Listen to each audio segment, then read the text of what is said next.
In the middle of a peaceful forest lived a tiny sparrow named Tiki. She was cheerful, fast, and loved to sing her heart out from the tallest trees. But there was one thing Tiki loved even more than singing her golden feather. It wasn't just any feather, it was shiny, smooth, and had been passed down by her grandmother. Tiki wore it proudly behind her ear every single day. "Don't ever lose it," her grandmother had said. "It's special, but remember, kindness is more precious than gold." Tiki always nodded, but she loved the feather so much, she rarely thought about the second part.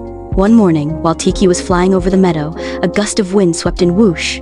Her golden feather flew off her head and twirled down into the grass below. "Oh no!"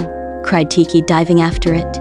She searched under rocks, behind bushes, and between flower petals, but it was gone. Panicked, she flew to her friend Lulu the squirrel.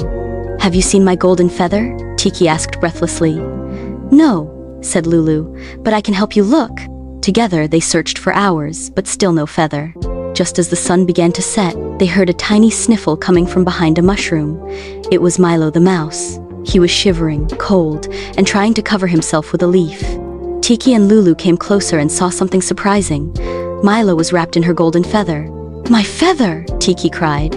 Milo jumped in fear. "I'm sorry, I didn't know it was yours. I was cold and alone. The wind brought it to me. It felt warm, so I used it like a blanket."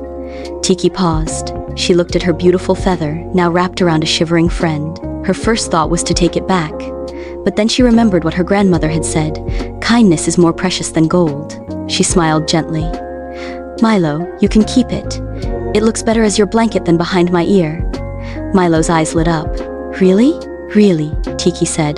"I'll find another way to remember my grandmother. Maybe I'll carry her kindness instead." Lulu clapped her little paws. "That's the most golden thing I've heard today." From that day on, Tiki sang louder and sweeter than ever. Her voice became her new treasure, and her kindness made her even more loved in the forest than before. Moral of the story: kindness is more valuable than any treasure. What you give from the heart will always shine brighter than what you keep for yourself.